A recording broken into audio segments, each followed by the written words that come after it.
Hey, what's going on, guys? This is JD Moon, and I'm coming back at you with another Magicka DK build video. This is going to be for the end of the Dragon Bones set, or I'm sorry, Dragon Bones patch, and also going into Summerset. I don't foresee myself changing into anything new coming into Summerset.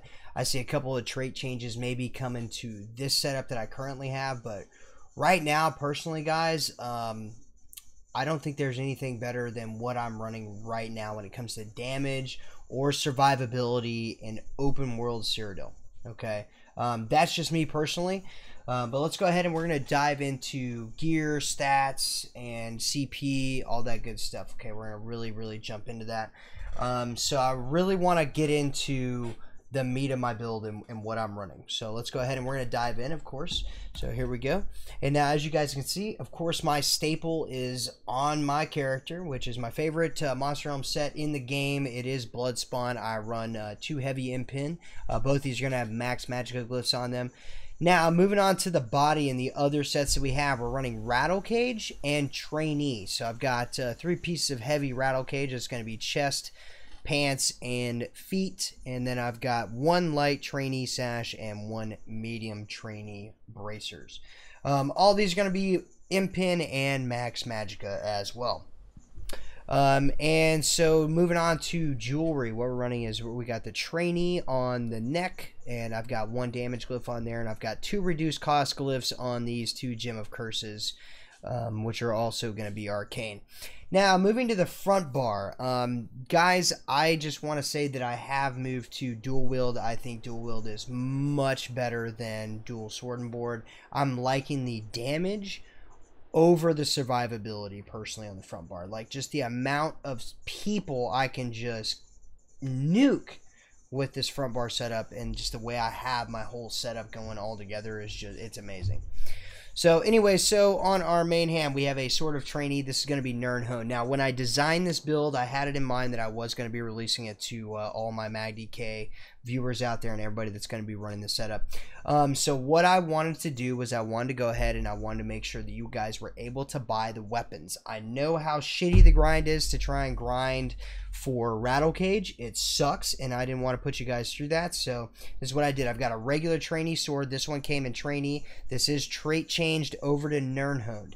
Okay, now I want you guys to keep this in mind whenever you're buying the setup.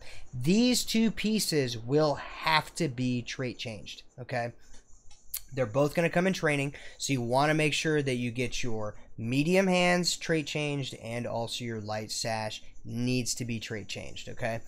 And then moving on to our other sword, what we are running over here is going to be a Jack Harn's machete. This is 100% purchasable on the market. It does come in sharpened, and so yeah, I couldn't see anything better than that. So since we are in 5 heavy, we definitely want the 1 sharpened on the front bar, and I like the Nirnhone on the front bar for more damage. Now, moving to the back bar, we are talking about the Kingsguard Hammer, which is a decisive trait named weapon. It comes in that trait. You can also purchase that on the market as well as Targoth's Shield, which there's I think there's 2 other shields other than Targoth's shields that are named that you can also buy on the market as well, that come in reinforced. So I prefer the reinforced, so if I decide to go a light build, I can run the reinforced instead of having like impin or sturdy or anything like that. I take the reinforced for myself. That's me. Play it however you want that back bar shield to go. Now let's go ahead and dive into stats, what we're looking at here. So stats, let's go ahead and jump on the front bar. Stats, we're sitting at right at 39k max Magicka on the front bar. We're literally 133 points away from it. Maximum health is going to be 27k with 13.5k stamina. We've got 2755 spell damage on the front bar.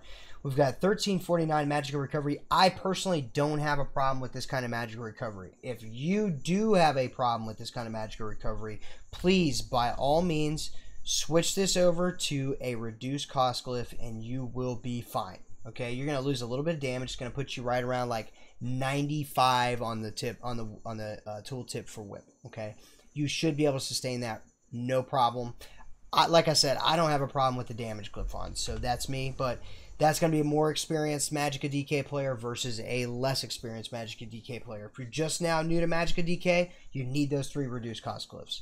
Moving on, we got 32% spell critical. I don't have a problem with this kind of spell critical. I actually think that's perfect for me. If you need more than that, then by all means do whatever you need to do to get more spell crit than that.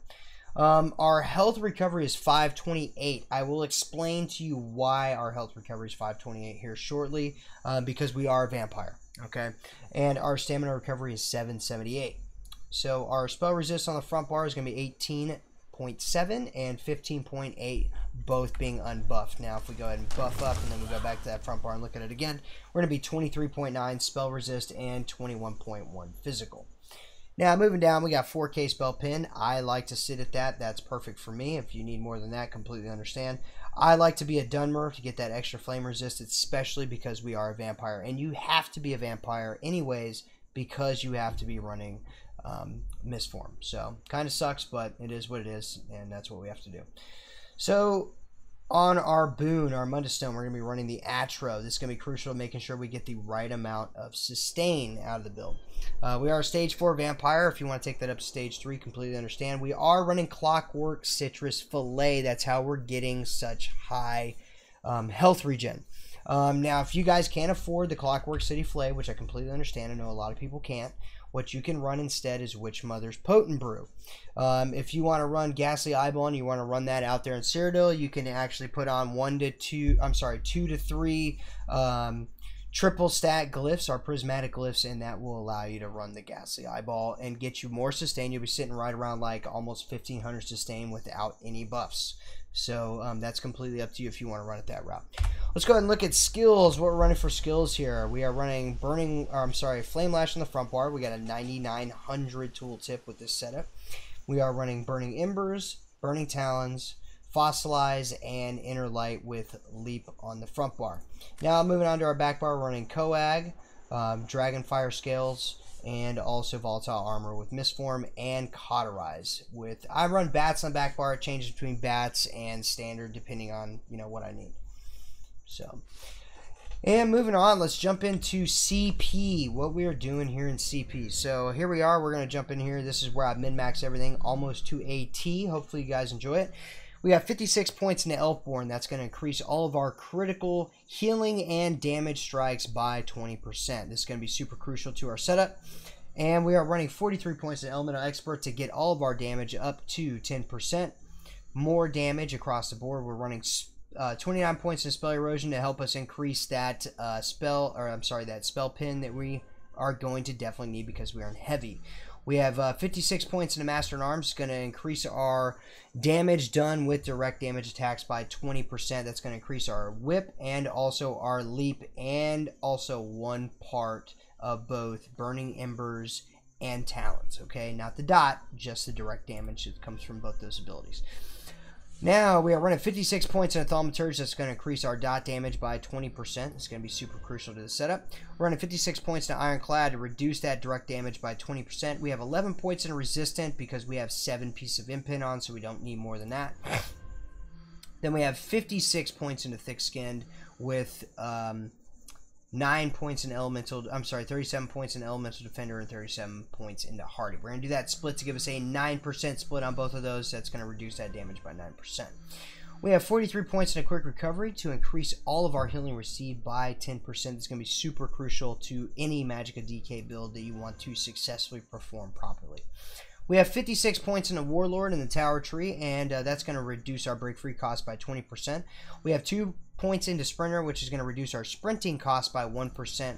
Moving on, we have 27 points into Mooncalf, increasing our stamina recovery by 7%, and then 43 points into Arcanist, which is going to increase our Magicka recovery by 10%. Moving on over here to our Shadow Tree, we have 56 points into Tumbling, which is going to reduce that dodge roll cost by 20%, and 56 points into Shadow Ward, which is going to reduce that block cost by 20%. So when we're on that back bar and we're needing to block, that's what we have that for. So that is the CP, guys. Now, I want to go ahead and jump into just a couple more things with you guys here. If you can't afford the Clockwork Citrus Fillet, I completely understand. I know it's a very expensive food. By all means, please run Witch Mothers. Okay, Witch Mothers does pretty much the same exact thing, but it's just way cheaper. I run Clockwork City because it's just hands down the best food that you can run right now. I would suggest running it if you can. Anyway, guys, this is the trainer build. I hope you guys enjoy it. Please go out there, put it on, run around Cyrodiil, see the bullshit I'm talking about. You got super massive amount of health. You have massive damage. On top of that, great sustain. Guys, go out there, have fun with it. See what I'm talking about. Make your adjustments to the build. This is just how I run the build. If you have any other changes that you want to make to it, please by all means do that. Guys, understand that trainee, I know it got nerfed, but it got buffed when they buffed a 2, 3, 4 pieces of every set. Now it's given us right at almost 2,500 increased stats across the board. Beats the fuck out of Shacklebreaker. I'm sorry, Shacklebreaker compared to this set is complete garbage. The max stat and the max health, I'll take that any day over a little bit more sustain with a little bit less max stat. Fuck that. Anyways, guys, like I said, I hope you guys enjoy. I'll see you guys out there on the battlefield. I hope you guys are out there in this build. I want to see more Mag DKs on dual wield. Get the hell off that dual sword and board, please. Anyways, like I said, see you guys out there on the battlefield. Thanks for watching and stopping by. Have a good night, y'all.